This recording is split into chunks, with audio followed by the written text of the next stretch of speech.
दोस्तों आज मैं फिर हाजिर हूँ एक नई वीडियो में एक नए टॉपिक के साथ में। आज हम बात करेंगे 14 मार्च 2021 के दिन लागू होने वाले नए कानून के बारे में। ये कानून जो है वो अजनबियों के लिए है।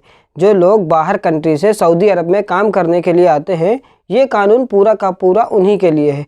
तो जो लोग सऊदी अरब में आना चाहते हैं वो लोग, और जो लोग सऊदी अरब में ऑलरेडी हैं, काम कर रहे हैं, वो लोग, दोनों लोग इस वीडियो को लाजिम देखें, क्योंकि ये वीडियो दोनों लोग के लिए इम्पोर्टेंट हो सकती है। क्योंकि जो लोग नए आने वाले हैं सऊदी अरब में, उनके लिए भी कुछ नए कानून हैं, और जो लोग सऊदी अरब में रहते हैं उनके लिए भी कुछ नए कानून हैं। तो बने रहिए वीडियो के एंड तक। इस वीडियो के जो टोटल 10 पॉइंट हैं, आज की इस वीडियो में टोटल 10 पॉइंट के बारे में फुल डिटेल में आप लोगों को बताने वाला हूं। तो अगर आप लोगों ने अभी तक चैनल को सब्सक्राइब नहीं किया है तो चैनल को सब्सक्राइब कर लीजिए, क्योंकि इस चैनल पर आप लोगों को ऐसे इन्फॉर्मेशंस वाली वीडियोस मिलती रहती हैं। तो बने रहिए वीडियो के एंड तक, और मैं आप लोगों को number by number, step by step आप लोगों को सारी बातें समझाता हूँ कि जो सारे कानून हैं वो किस लिए और कैसे लागू होंगे, और आपको इनको क्या फ़ायदा और क्या नुकसान होगा। तो दोस्तों नंबर 1 पे जो कानून है उसमें बताया गया है कि आज से यानी 14 मार्च 2021 से जो कफालत सिस्टम था, जो आपका कफील था, वो सिस्टम ख़त्म करके कॉन्ट्रैक्ट सिस्टम को लाया जाएगा और आपका कॉन्ट्रैक्ट ऑनलाइन होगा। यानी अब आपका कोई कफील नहीं होगा और आप खुद अपने कफील होंगे। इस बेस पर आपको अपनी मर्ज़ी से काम चुनने की इजाज़त होगी और आप पूरी आज़ादी से कहीं भी काम करने के लिए जा सकते हैं अपना कॉन्ट्रैक्ट पूरा करने के बाद। और दूसरे नंबर पर जो कानून बताया गया है उसमें बताया गया है कि अब आप अपने कफील की सहमति के बिना ही, यानी अब आपको अपने कफील की इजाज़त लेने की कोई ज़रूरत नहीं होगी, और अब आप दूसरी कंपनी में काम करने के लिए आज़ाद होंगे। यानी जब भी आपका मन करे आप दूसरी कंपनी में काम कर सकते हैं। लेकिन एक बात का आपको ध्यान रखना है, अगर आपने अपनी कंपनी के साथ में कॉन्ट्रैक्ट कर रखा है तो उस कॉन्ट्रैक्ट का वो जो एग्रीमेंट है, उसकी जब तारीख या उसकी जो डेट है वो जब ख़त्म हो जाए तो आप कहीं भी काम करने के लिए आज़ाद होंगे। दूसरे नंबर के कानून में यही बताया गया है। और अब बात कर लेते हैं इस कानून के तीसरे पॉइंट के बारे में। तो तीसरे पॉइंट में बताया गया है कि वर्कर को छुट्टी जाने के लिए कफील की सहमति की कोई ज़रूरत नहीं होगी।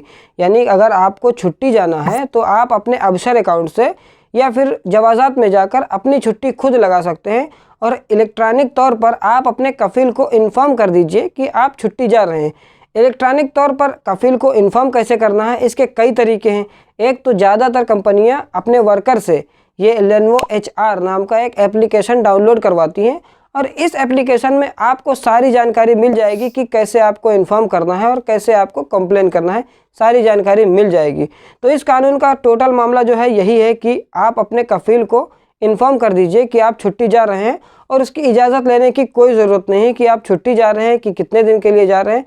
बस आपका कॉन्ट्रैक्ट पेपर है वो इसमें मायने रखेगा। और इस कानून का जो चौथा पॉइंट है उसमें बताया गया है कि अगर आपका जो आपके कफील के साथ में जो कॉन्ट्रैक्ट है, जो एग्रीमेंट है, आप उसकी सारी शर्तों को पूरा कर दीजिए, और उसके बाद आप किसी भी कंपनी में काम करने जाने के लिए पूरी तरह से आज़ाद हैं, और फिर आपका कफील आपको रोक नहीं पाएगा। पहले क्या होता था कि आपका कफील आपको रोके रखता था और वो किसी कंपनी में जाने के लिए आपको इजाज़त नहीं देता था।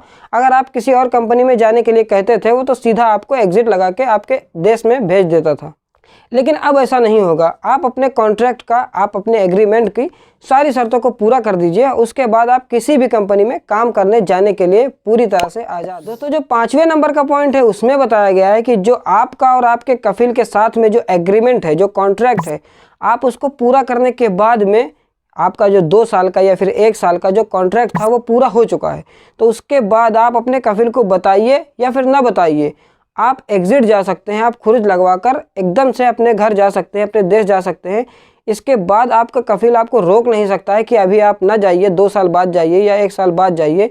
ये आपके ऊपर डिपेंड करता है कि आपको रुकना है या नहीं रुकना है। अगर आपको रुकना है तो आप दूसरा एग्रीमेंट करवा लीजिए, और नहीं रुकना है तो आप एग्ज़िट चले जाइए। बिना कफील को इन्फॉर्म किए हुए आप एग्ज़िट जा सकते हैं। अब दोस्तों इस लिस्ट में हमारा जो छठा पॉइंट है उसमें बताया गया है कि ये सारी सर्विसेज जो 1 नंबर से लगाकर 10 नंबर तक सारी सर्विसेज हैं, ये सारी सर्विसेज अबशर या फिर दूसरे ऑनलाइन प्लेटफॉर्म के ज़रिए कंट्रोल होंगी। जो आपका कॉन्ट्रैक्ट होगा वो ऑनलाइन होगा, तो वो कॉन्ट्रैक्ट जो है वो अबशर में ही शो किया जाएगा। आप अपने कॉन्ट्रैक्ट के बारे में जो शर्तें हैं वो सारी अबशर के अंदर जाके देख सकते हैं। इसीलिए कहता हूँ कि अगर आप लोगों ने अभी तक अपनी अबशर ID और यूज़र नेम को क्रिएट नहीं किया है तो आप अभी अपना अफसर रजिस्ट्रेशन करवा लीजिए, क्योंकि इसके बिना आने वाले टाइम में कुछ भी नहीं होने वाला। दोस्तों 7वें नंबर का जो पॉइंट है उसमें गवर्नमेंट ने ये क्लियर कर दिया है कि ये जो सारा कानून है 1 नंबर से लगाकर 10 नंबर तक के जितने भी पॉइंट हैं, ये सारे के सारे पॉइंट, ये सारे कानून सिर्फ और सिर्फ प्राइवेट सेक्टर में काम करने वाले लोगों पर ही लागू होंगे। और जो लोग सरकारी कंपनियों में, जो गवर्नमेंट की जॉब है, गवर्नमेंट की कंपनियां उसमें जो काम करते हैं, उनके ऊपर ये कानून लागू नहीं होगा और उनके लिए इस कानून का ना तो कोई फ़ायदा है और ना कोई नुकसान है।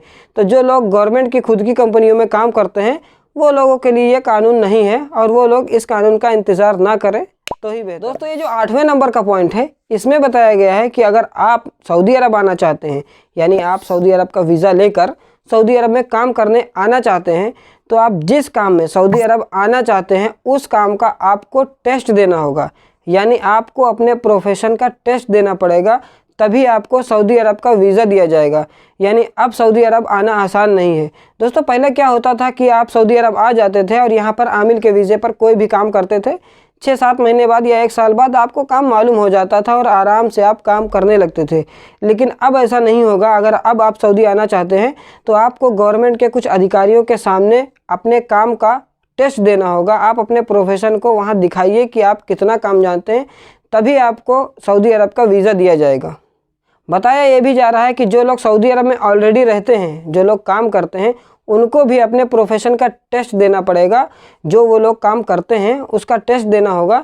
लेकिन ये सारी बातें आपकी कंपनी के ऊपर डिपेंड करती हैं कि आपकी जो कंपनी है वो आपका टेस्ट करवाना चाहती है या फिर नहीं करवाना चाहती है। ज़्यादातर कंपनियां आपका टेस्ट नहीं करवाएंगी क्योंकि उनको पहले से ही पता है कि आप काम कर लेते हैं या नहीं कर पाते। जो 9 नंबर पर पॉइंट मेंशन किया गया है उसमें बताया गया है कि अब जो लोग सऊदी अरब आएंगे उनको पढ़ा लिखा होना बहुत ही ज़्यादा ज़रूरी है।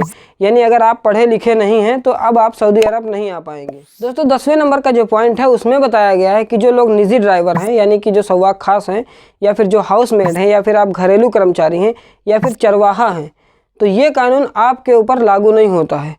तो यार ये पॉइंट तो मेरे कुछ कम समझ में आया कि अगर आप घरेलू कर्मचारी हैं या फिर आप ऊँट चराते हैं, बाहर जाते हैं, तो ये कानून आपके ऊपर लागू नहीं होता है। आप अगर ऊँट चरा रहे हैं तो बस ऊँट ही चराइए, आप अंदर नहीं आ सकते हैं शहर के, आप काम नहीं कर सकते हैं, या फिर आप एग्जिट जाएँ, जो कफिल आपका करता है आपके ऊपर वो करता रहेगा। तो 10वें नंबर का जो पॉइंट मेंशन किया गया है गवर्नमेंट के थ्रू, ये हमको कुछ कम समझ में आया। आप लोगों की क्या राय है इस कानून के बारे में कमेंट सेक्शन में जाके ज़रूर बताइए। और अगर वीडियो पसंद आती है तो वीडियो को लाइक कीजिए, चैनल को सब्सक्राइब कीजिए, क्योंकि मैं इसी इन्फॉर्मेशंस वाली वीडियो आप लोगों के लिए लाता रहता हूं। तो ऐसे ही हंसते रहिए, मुस्कुराते रहिए और देखते रहिए स्काई टेक। मैं मिलता हूं आपसे किसी और वीडियो में किसी और टॉपिक के ऊपर। तब तक के लिए बने रहिए आप स्काई टेक पर। Good bye.